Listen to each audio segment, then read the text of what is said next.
Essa epístola de Gálatas, como o pastor bem colocou, dando continuidade. No domingo passado nós vimos 3 pontos que identificavam a autoridade de Paulo ao escrever para os cristãos da Galácia: seu ministério, sua mensagem e sua motivação. Esta noite nós daremos continuidade no capítulo 1, versículos 6 e 7, as aflições de Paulo. E aí os irmãos vão pensar: 2 versículos? Que bom. Daqui a 10 minutos vai ter cantinho então, né? Vai ser bem curtinho. Bom, para aqueles que estão com fome, possivelmente vai levar mais de 10 minutos. Mas a gente vai aguentar, vai chegar lá. Porque a palavra de Deus é tão rica que em 2 versículos dá para a gente tirar aqui 1 hora e meia. Vou evitar isso, porque eu também estou com fome, mas seria possível, né? Hoje nós vamos ver 2 motivos que causavam aflição em Paulo em sua carta aos Gálatas, na luta contra os falsos mestres. Vamos só relembrar o que estava acontecendo. Qual era o motivo dessa carta? O que motivou Paulo a escrever? No início do ministério de Paulo, nas suas viagens, ele estava pregando o Evangelho, pregando as boas novas de Cristo, a salvação em Cristo. E isso para a gente é uma coisa muito clara hoje, de certa forma, até certo nível, fácil de entender, fácil de compreender e de valorizar. Agora imagine um povo com cultura milenar, enraizada, onde a ideia era: você precisa se salvar, você precisa conquistar a sua salvação através da obediência às leis. O judeu tinha muito isso. Isso era uma verdade absoluta no meio deles, Não era nem uma questão de eu acho. Era um judeu praticante, ele tinha essa convicção.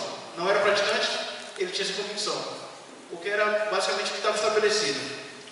Apesar dos profetas apontarem para essa salvação através da fé, e somente pela fé naquele que viria, o Messias, a questão do ser humano, que é tão falho, que é tão limitado, muitas vezes não conseguia compreender o que era esse Messias, o que estaria vindo. Depois da obra de Cristo na terra, Cristo encarnado, no seu ministério, então os apóstolos, aqueles escolhidos por Cristo, estavam levando essa mensagem. Olha só, a salvação através da graça, a salvação através da fé, não é através das obras. Inclusive para aqueles que não eram judeus, aqueles que a gente conhece na Bíblia como gentios, os povos ali ao redor, que não tinham a fé dos judeus, porém estavam próximos. E o judeu tinha mais uma complicação. O judeu cria na promessa para Abraão que a salvação era para o judeu. Ou seja, na cabeça dele era assim: eu sou judeu, eu já estou potencialmente salvo por ser judeu, que a promessa é para mim. Agora, eu sigo as leis e estou garantido no céu. O resto da humanidade vai todo para o inferno, porque não é judeu. O que não é tão diferente de algumas denominações, que a denominação salva. A gente conhece algumas seitas que tem muita essa ideia: a minha seita salva, quem está na minha seita vai tudo para o inferno, porque não tem nada a ver com a fé em Cristo, tem a ver com a observação de leis. Então Paulo ali, nas suas viagens missionárias, ele começa a pregar essa verdade que é oposta à que estava estabelecida, a verdade que a salvação vem através da fé em Cristo somente. Era necessário a pregação do pecado, Vocês são pecadores, confrontação dos pecadores. Era necessária a pregação de inferno, porque se existe céu, existe inferno. E era necessária a pregação da graça. Apesar de tudo isso, Deus tem um plano perfeito desde o pecado original de Adão e Eva para salvar o homem. E isso é dom de Deus, não é dos homens. E essa pregação maravilhosa que Deus conduziu Paulo por toda essa região da Galácia ali, surtiu efeito, porque é a palavra de Deus, porque é a verdade de Deus. E essa mensagem das boas novas de Paulo, que a salvação é através da graça, atingiu o coração daquele povo. E eles se converteram, aceitaram Cristo, e estavam salvos através da graça, através da fé em Cristo.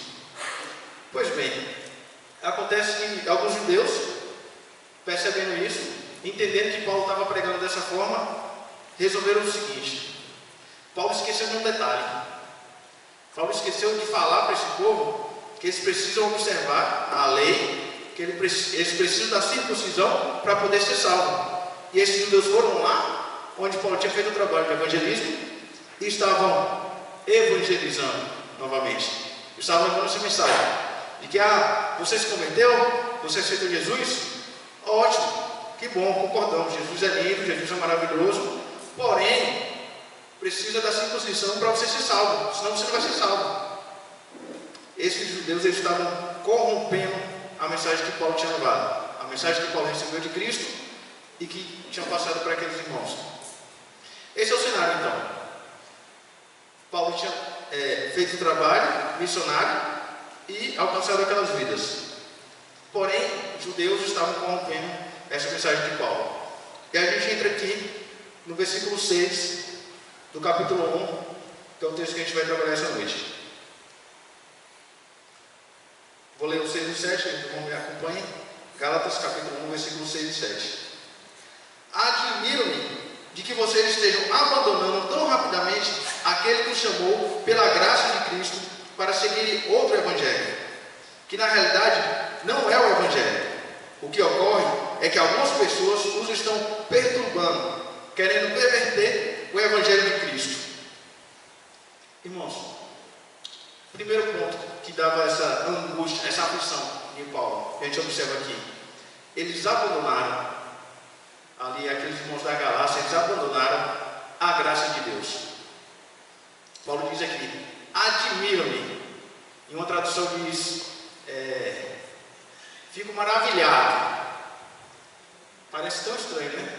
Mas a questão que Paulo quer dizer é o seguinte: nunca passou pela minha cabeça que isso pudesse acontecer. É algo tão estranho, tão absurdo, que para Paulo é espantoso. Estava fora de qualquer perspectiva. Porque vejam bem, como eu estava dizendo aqui, a obra de Cristo é tão maravilhosa, o que Cristo fez é tão interessante, tão perfeito, tão prazeroso, e eles tinham entendido isso. Eles tinham saído da escuridão, das trevas, da falta de conhecimento, da necessidade do exercício humano para a graça de Deus que salva. Eles tinham tudo isso, eles tinham entendido, tinham isso no coração. E o que eles fizeram? Abandonaram isso, que é bom, perfeito, agradável, lindo, para voltar para a lei. Paulo pensou assim: por quê? O que foi que aconteceu? Como é que pode? Vocês não perceberam o que eu percebi? Vocês não perceberam como é bom a graça? Nem na perspectiva mais negativa, Paulo poderia imaginar que aquele povo ia abandonar a graça para voltar para a lei. Que abandonar o que é perfeito, o que é de Deus, para voltar para aquilo que é do homem, para aquilo que condena, para aquilo que traz a ideia do pecado. Paulo diz aqui: admiro que vocês estejam abandonando. Essa palavra aqui é interessante. Esse abandonar, no grego, o pessoal naquela região, eles eram muito bélicos, eles eram muito de guerra, né, da batalha. Era um pessoal que, de certa forma, eles eram até uma espécie de elite da guerra, onde eles, muitas vezes, alguns povos ali, eram contratados para guerrear, né, pela habilidade deles. Então o que Paulo está dizendo é mais ou menos o seguinte, seria mais ou menos essa ideia: vocês foram contratados para defender um exército, e chegando na batalha, vocês se vendem para o exército inimigo. Em vez de combater o outro exército, vocês passam para o exército do lado de lá, né? Seria mais ou menos como a gente vê ali o irmão Ney, tão flamenguista, né? Tão visível isso. Um certo dia chega aqui vibrando pelo Vasco, né? Chorando porque o Vasco perdeu para o Flamengo. Essa virada, essa oposição, essa era a ideia aqui. Vocês estão abandonando tão rapidamente aquele que os chamou pela graça. Outro termo interessante: rapidamente. A gente imagina que Paulo, né, na sua viagem missionária, levou a verdade do Evangelho, voltou para dar o relatório em Antioquia, chegou lá e disse: Deus fez um trabalho maravilhoso. A mensagem do Evangelho foi plantada, atingiu o coração dos pecadores, e agora eles estão arrependidos e vivem pela graça. E no outro dia chegava alguém e falava: ei, Paulo, deu ruim, deu tudo errado, né? Foi de uma forma muito rápida. Isso surpreendeu Paulo também. Como é que vocês conseguiram desistir da graça e tão rapidamente voltar para a lei. O que foi que aconteceu? Aquele que o chamou pela graça. Quem chamou aquele povo pela graça? Deus. Vocês abandonaram rapidamente aquele que chamou pela graça.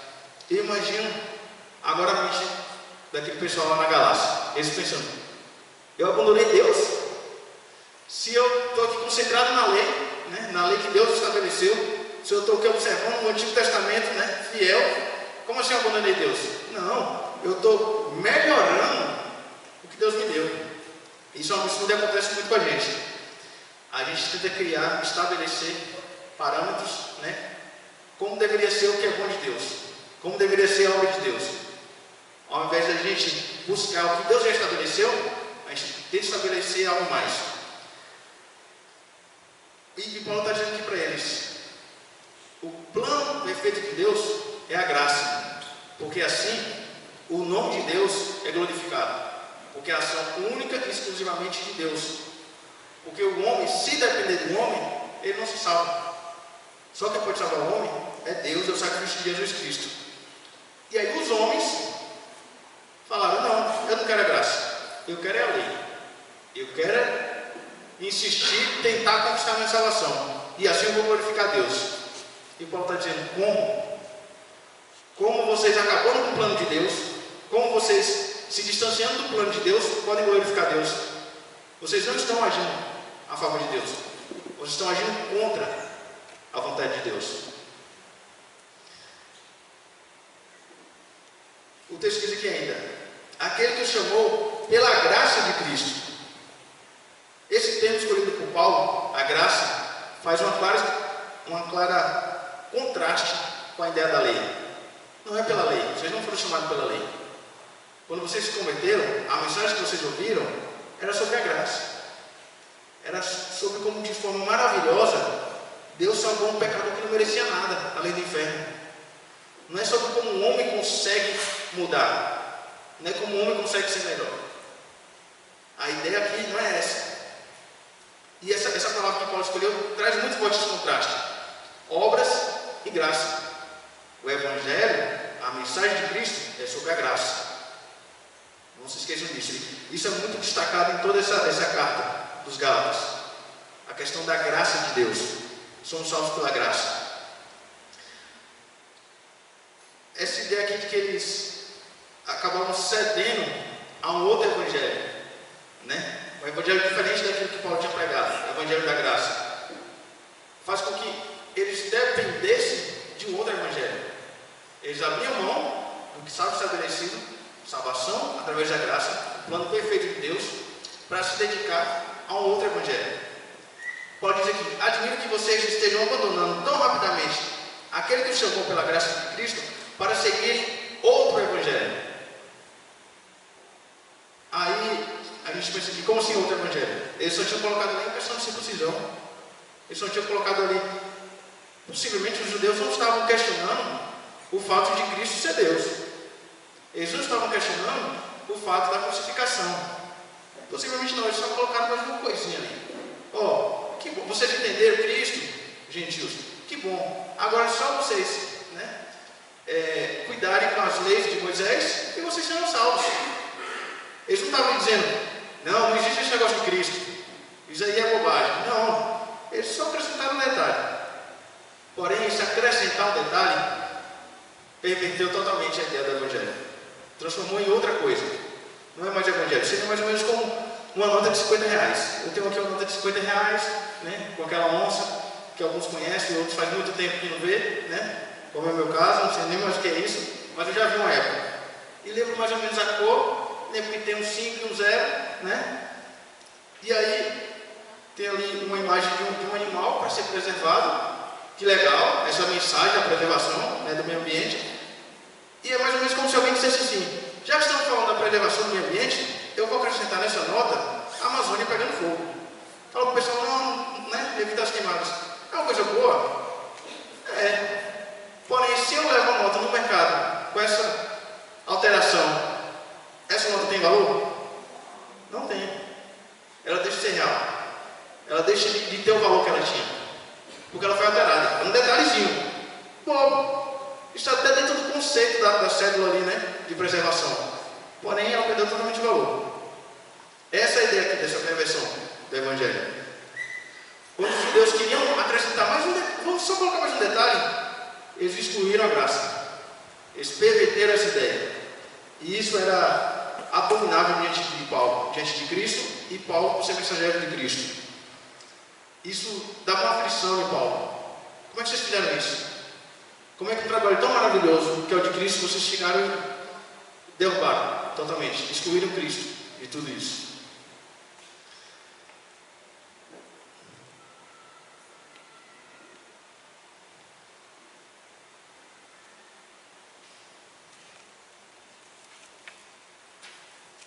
Pois bem, todo esse ambiente fez com que Paulo se sentisse angustiado ao ponto da necessidade de escrever de forma imediata. Imagine todo um trabalho, né, todo o evangelismo, toda a alegria daquele povo todo salvo, né, toda a alegria de poder contar com aqueles nos céus, toda a satisfação de ter feito da forma correta como Deus exigia que Paulo fizesse, e quando ele volta para casa, tudo destruído, tudo desfeito. Imagina essa aflição de Paulo. Esse é o primeiro motivo da aflição de Paulo, esse abandono da graça. E o segundo motivo é a inversão da graça de Deus, que a gente vê no versículo 7, que diz aqui, continuando, né? Admiro-me de que vocês estejam abandonando tão rapidamente aquele que os chamou pela graça de Cristo para seguirem outro evangelho. Aí Paulo diz aqui que na realidade não é o evangelho. O que ocorre é que algumas pessoas os estão perturbando, querendo perverter o evangelho de Cristo. Não existe 2, 3 variações do evangelho. Existe um somente. Aquilo que não é evangelho de Cristo não é evangelho. É outra coisa, mas não é evangelho. É como se Paulo estivesse corrigindo aqui esse conceito, né? No versículo 6 ele trata dessa questão de vocês seguindo outro evangelho, e na sequência ele já vem que na realidade não é outro evangelho, nem é evangelho. Isso é outra ideia. Aquilo que está, essa ideia de que dá para a gente adaptar o evangelho é um absurdo tão grande, porque é como se a gente tivesse capacidade de planejar algo melhor do que Deus, né? É como se aquele que é limitado pelo Criador, porque somos criaturas. Pensa só, que absurdo é isso? Nossa capacidade de pensar é dada por Deus. Nossa capacidade de julgar é dada por Deus. Todo o nosso intelecto é dado por Deus. E aí em algum momento o homem pensa assim, eu tenho uma ideia melhor do que Deus, né?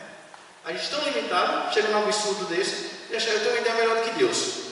Esse negócio da graça é interessante, é bonito, mas e se a gente colocasse mais alguma coisa? E se a gente incluísse questões psicológicas, né? Um trabalho psicológico? E ajudar? É bom, né? E se a gente incluísse algum trabalho? Alguma coisa simples. Vamos guardar o sábado. Pronto, ninguém trabalha mais no sábado. Só um detalhe. Só um detalhe nesse evangelho para ficar mais interessante. Ó absurdo. Aquele que criou a raça humana, aquele que criou o homem, estabeleceu que a melhor forma é através da graça, para que ninguém se glorie, para que ninguém diga, eu conquistei minha salvação, eu sou melhor do que Deus. E o homem fica pervertendo, né? Tentando criar uma adaptação do evangelho. Não existe. Cada vez que você altera, você anula o evangelho. Paulo tem uma ideia clara daquilo que queria dizer com o evangelho, mas não se deve supor que fosse uma noção particular sua, pois neste caso suas palavras não teriam peso. Se Paulo tivesse inventado a ideia, se Paulo tivesse inventado o conceito da salvação através da graça, não teria valor nenhum. O que Paulo está fazendo é levando a mensagem que ele recebeu, a mensagem estabelecida por Cristo. E o que muitas vezes a gente faz, como raça humana, é introduzir, né, as nossas ideias nisso. Graças a Deus que Paulo tinha a mensagem pura dada por Deus. O versículo diz aqui que alguns, o que ocorre é que alguns, seria mais ou menos a ideia de tirando de ordem, né? Um distúrbio mental, causando uma desordem, um distúrbio mental, na ideia aqui de guerra, como Paulo vinha tratando com este povo, seria mais ou menos como se alguém se introduzisse no meio do exército e como pessoa do mundo ali disse, não vamos lutar não, para quê? Essa guerra nem é nossa, essa guerra aí é do pessoal lá de cima, não vamos lutar não. Eles traziam essa subversão aos valores, ao propósito do Evangelho. É mais ou menos isso que Paulo está dizendo. Ó, esse povo que juntou no exército de vocês aí, esse pessoal que veio de outra terra trazendo uma mensagem nova, eles não estão contribuindo, eles estão atrapalhando, eles estão pervertendo. Vocês não devem dar ouvido para eles. Por quê? Porque o que eles estão trazendo é malicioso, vai estragar o conceito. Aí o termo aqui, perverter, no grego significa transferir para uma opinião diferente. Daí mudar o caráter é essencial de uma coisa. Essa ideia, se o Evangelho é sobre a graça, quando eu coloco mais alguma coisa, eu retiro a graça, eu transformo ele em outra coisa. Quando eu altero um pouquinho o sentido, eu transformo ele em outra coisa. Ele não serve mais para o propósito que ele tinha. O Evangelho de Cristo, ele diz aqui, o que ocorreu é que algumas pessoas nos estão perturbando, querendo perverter o Evangelho de Cristo. Essa é uma ideia muito interessante. O Evangelho de Cristo. A Cristo pertence ao Evangelho. É de Cristo. Essa é a ideia de pertencimento, de posse. Só que os judeus tinham uma ideia contrária. Os judeus tinham uma ideia que Cristo pertencia ao judaísmo. Cristo era mais um detalhe na religião que eles tinham. Não era que a religião era sobre Cristo, era que Cristo estava incluso na religião. Isso faz uma diferença grande, porque aí, ao deixar de ser o todo que Cristo é, porque a Bíblia é sobre Cristo, a Bíblia é sobre a ordem de Cristo para salvar o homem, ele passou a ser uma mera peça, ele passou a ser um detalhe. E isso, na nossa fé, faz uma diferença muito grande. Quando Cristo passa a ser só mais um elemento naquilo que você crê, perde a essência do que é.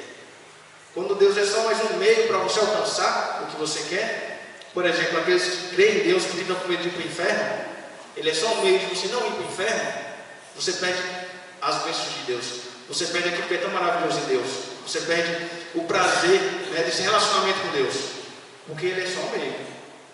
Porque ele é só um gênio da lâmpada para atender os seus desejos. Você perde o que tem de mais maravilhoso em Deus. Isso é consequência. Que bom, se Deus me der, que bom. Se Deus me abençoar, que bom. Mas só o fato de Deus existir, de eu ter consciência disso, de eu ter fé nisso, já muda minha vida completamente. Minha vida tem sentido. Eu acordo feliz.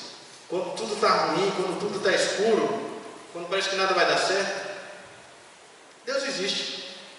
E isso faz uma diferença na nossa vida. É isso que falta para o mundo lá fora. É isso que faz com que o homem fique desesperado. É isso que faz quando o homem perde o emprego, ele não consegue pensar em mais nada, né? Em alguns casos chega ao suicídio, porque a vida perde totalmente sentido. Porque não existe Deus, mas que não tem um relacionamento com o homem. Isso faz uma diferença muito grande. Essa ideia aqui também poderia ser estendida como uma descrição do Evangelho de Cristo. Aquilo que Cristo proclamava. O Evangelho de Cristo pode ser o que Cristo falava, o que Cristo ensinou, o que Cristo pregava, o que Cristo disse. Esse é o padrão. Podemos também trabalhar com essa ideia do Evangelho de Cristo aqui. Paulo está empenhado em defender o Evangelho verdadeiro. A gente vê isso aqui nesses versículos que o pastor já pregou e nesse daqui que a gente viu hoje. Eu imagino como era para Paulo se alguém dissesse assim: Paulo, você é feio. Tudo bem, sou. Suas canelinhas tortas aí não me agradam. Tudo bem, né? Paulo, você não fala tão bem. Tá. Paulo, esse negócio de Cristo aí é bobagem. Aí não. Aí agora você foi num ponto que você incomoda Paulo, que faz ele se irar de uma forma, que faz ele se manifestar de uma forma, né? Porque ele tem esse zelo pelo Evangelho, pela verdade, que às vezes nos falta, que às vezes nós não temos, às vezes por falta de compreensão do que é o Evangelho, do que essa mensagem da graça significa, e às vezes por omissão, né? Alguém vai defender o evangelho para lá. Na faculdade está todo mundo, né, detonando a ideia de Cristo, detonando a ideia de salvação através de fé, e você está lá passivo. Que outra pessoa fala, não tem nada a ver com isso. Eu lembro de uma experiência que eu tive recentemente, ainda esse ano, numa chácara ali com meus pais, e uma tia minha estava tentando me convencer a arrastar um irmão dela para a igreja, porque estava dando muito trabalho. Era um cara que dá trabalho, era um cara que, né, não quer nada, só quer farra e tudo. Empurrei ele lá na igreja, enfiei lá na igreja, né, para ele melhorar, para ele parar dessa bebedeira, com essa bagunça toda. E aquilo me dava angústia. Até depois até me repreendeu, porque eu estava sendo, de certa forma, grosso com ela. Porque é como se ela estivesse falando que esse negócio sem valor aí que você faz, né? Esse negócio lá que as pessoas vão e fingem que são boas e fingem que está tudo melhor. Leva o meu irmão também, para ver se ele segue esse padrão. A falta de entendimento dela, do que significa, do valor que tem isso, a importância que tem isso, me causava uma tristeza tão grande, uma amargura tão grande, que eu não conseguia ser gentil, né? Aí eu não lembro muito bem, mas eu acredito que eu fui bem desagradável explicar para ela que não é assim que funciona, né? Não é esse negócio que parece uma casa de reabilitação. Você está vendo um trabalho na sua casa? Leva na igreja lá que ele vai ser reabilitado, né? E o sacrifício de Cristo, e a importância da obra de Cristo, e o que Cristo fez, se não tem valor não, e a gratidão que a gente tem por Cristo, por essa obra perfeita. O objetivo é saciar o homem, o objetivo é saciar o desejo do homem dessa mudança. No caso, pior ainda, não era nem do irmão, era a irmã que queria que o irmão parasse de ter trabalho. Porque se fosse o irmão dizendo, minha vida está angustiante, eu não aguento mais viver dessa forma, me diz como é que vocês vivem que consegue ter alegria, seria outra coisa, né? Porque aí faria sentido Cristo transformando a vida dessas pessoas nessa questão.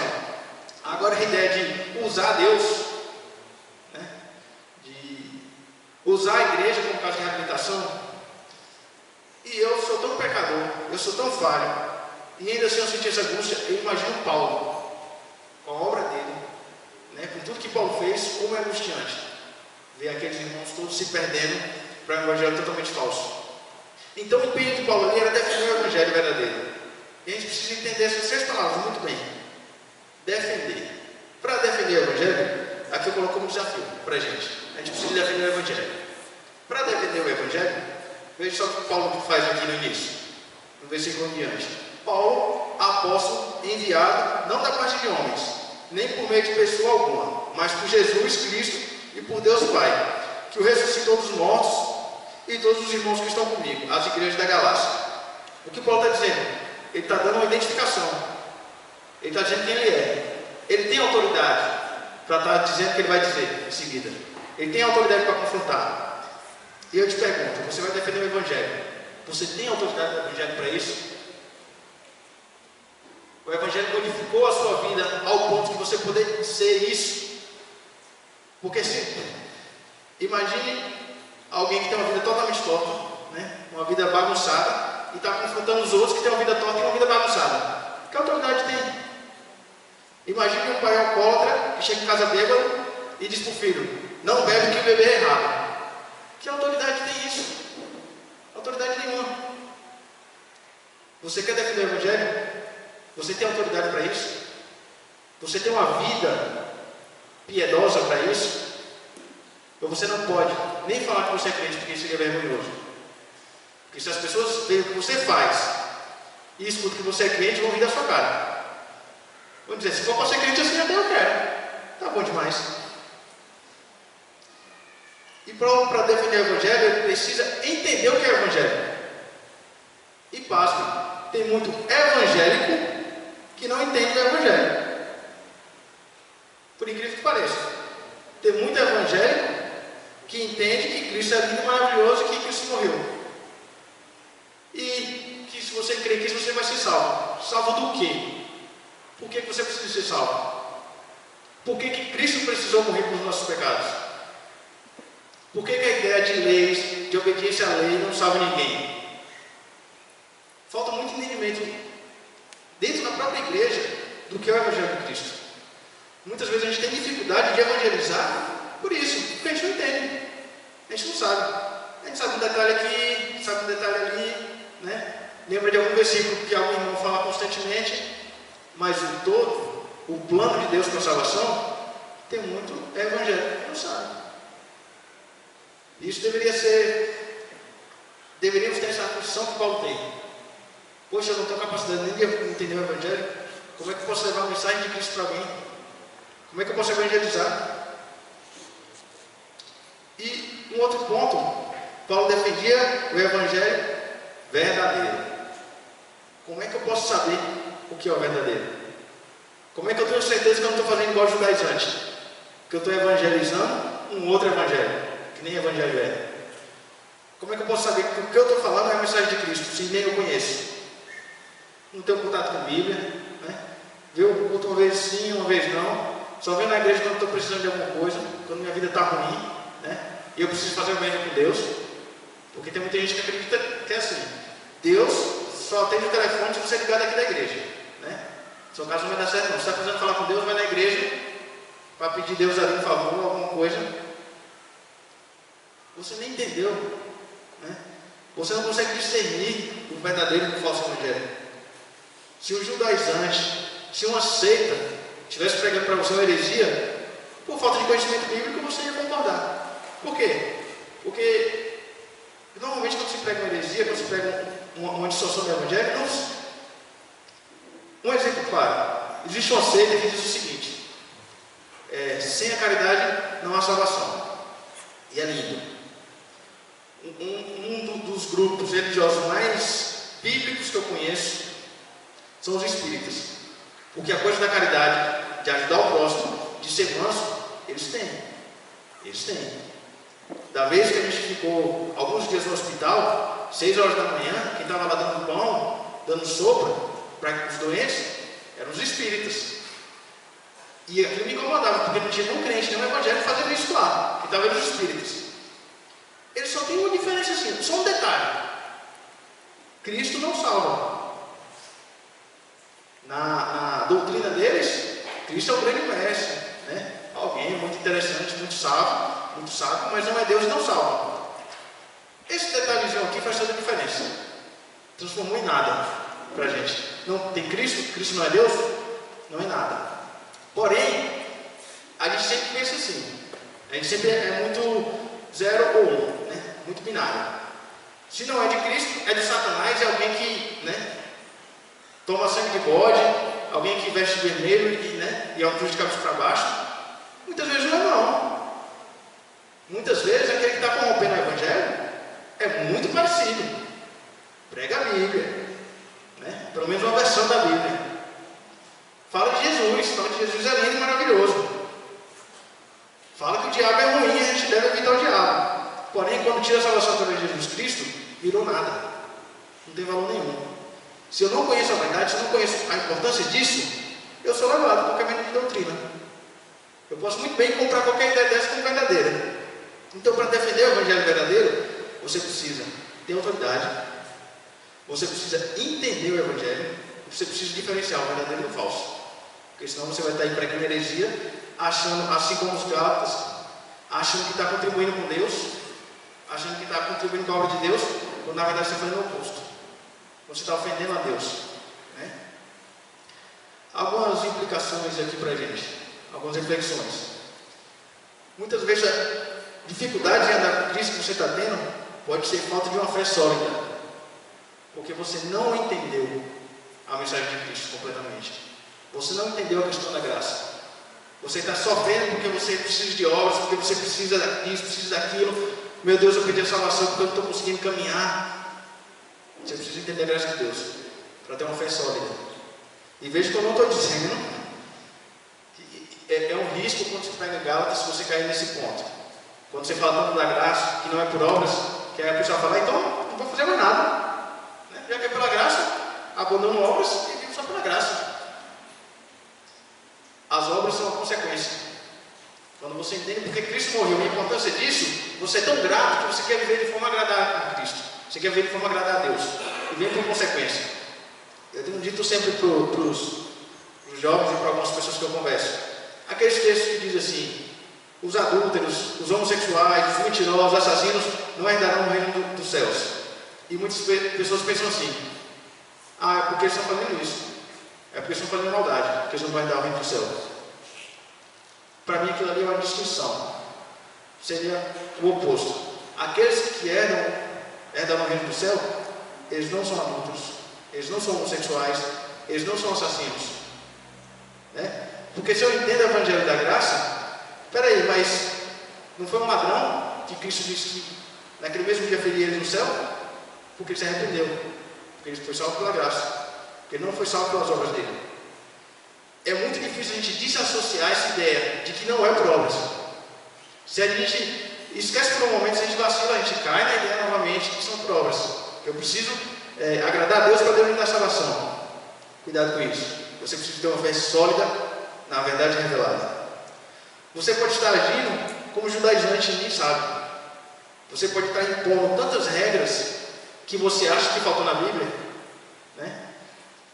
Infelizmente até hoje eu sofro com dificuldade de bater palma no louvor, porque eu fui educado que bater palma no louvor, pelo amor de Deus, não pode, é pecado. E de vez em quando eu fico ali, me dá uma angústia tão grande de eu estar fazendo aquilo ali, porque foi inculcado na minha cabeça, né? Porque alguém achou que a Bíblia deveria trazer esse versículo, porque Deus esqueceu de colocar, não pode bater palma.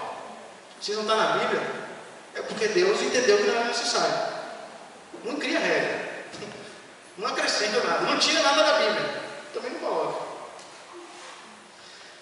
Você nunca foi salvo, você não entendeu o Evangelho, pode acontecer de você nunca ter sido salvo, pode acontecer de você gostar de Cristo, pode acontecer de você gostar desse ambiente de igreja, de você concordar com isso tudo aqui, mas não ter a fé que salva. É necessário você entender isso. E se compreender tudo isso, você não terá capacidade de evangelizar. E aqui está uma coisa muito grave. Se nós temos essa missão de evangelizar, ou eu faço sem a mínima qualidade, ou eu faço o oposto de evangelizar. Porque o que eu estou pregando, se não for evangelho, eu não estou evangelizando. Eu estou distanciando as pessoas da graça. Se eu não entendo a salvação através da graça, eu não consigo evangelizar. Eu consigo pregar as minhas ideias, mas o evangelho não. Que a gente possa entender essa questão. Vida com Cristo, vida com Deus, é uma vida que transforma a nossa mentalidade. Não é as nossas ações que transformam a perspectiva que Deus tem da gente. É o agir de Deus que transforma a nossa perspectiva daquilo que a gente faz. A gente precisa sempre ler a Bíblia com essa ótica. Abandonar o velho homem, que morreu, que foi crucificado com Cristo, para ter um novo homem, que nasceu na ressurreição de Cristo. Uma nova mentalidade. Que Deus nos dê essa capacidade de compreender isso, de guardar isso e de viver dessa forma. Vamos orar? Senhor meu Deus, bondoso Pai, eu te agradeço, Pai, e ainda que eu agradeça 24 horas por dia, pela sua obra será insuficiente, meu Deus. Mas graças a Deus pelo que o Senhor tem feito. É tão perfeito, meu Pai. Não poderíamos nem imaginar uma obra tão maravilhosa, Senhor, para a salvação. Nos livra, Senhor, do orgulho de querermos ser os nossos próprios salvadores, Pai. Nos livra do orgulho de querer criar um outro caminho, um outro evangelho que inclua a nossa ação, meu Deus. Nos incomode quanto a isso, Pai, para que possamos desfrutar da sua graça, meu Deus.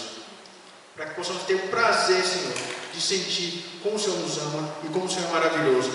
Perdoa esses pecadores indignos, Senhor. Pai, que nessa noite o Senhor incomode a cada um aqui nesse coração para ter gratidão diante de Ti por tudo que o Senhor tem feito, meu Senhor.